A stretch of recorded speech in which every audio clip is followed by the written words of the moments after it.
మీకు తెలుసా, ఒక గ్రామం మొత్తం మ్యాప్ల నుంచి మాయమైంది. ఎందుకంటే అక్కడ ప్రజలంతా ఒకే ముఖం లేని రూపాన్ని తమ ఇళ్ల ముందు చూశామని చెప్పారు. మొదట చిన్నగా మొదలైంది. ఒక ఇల్లు, ఒక రాత్రి, పొడవైన ఆకారం, కళ్ళూ లేవు, నోరూ లేదు, నిశ్శబ్దంగా నిలబడి చూసేది.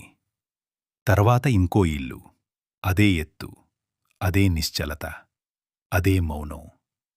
కొన్ని వారాల్లో అందరూ చూశారు. ఎప్పుడూ రాత్రే, ఎప్పుడూ చూస్తూనే, కాంతులు ఆరిపోయే వరకు దగ్గరికి రాకుండా. ప్రజలు నిద్రపోలేకపోయారు. జంతువులు వీధుల్లోకి రాలేదు. పిల్లలు చెప్పకుండానే అదే ఖాళీ ముఖాన్ని గీశారు. అధికారులు వచ్చారు. ప్రాంతాన్ని మూసేశారు. సురక్షితం కాదు అని ప్రకటించారు. తర్వాత ఆ గ్రామాన్ని రికార్డుల్నుంచే తొలగించారు. జనగణన లేదు, మ్యాపులు లేవు, తిరిగి వెళ్లే అవకాశం లేదు. ఇప్పటికీ ఆ ఇళ్ళు అక్కడే ఉన్నాయంటారు.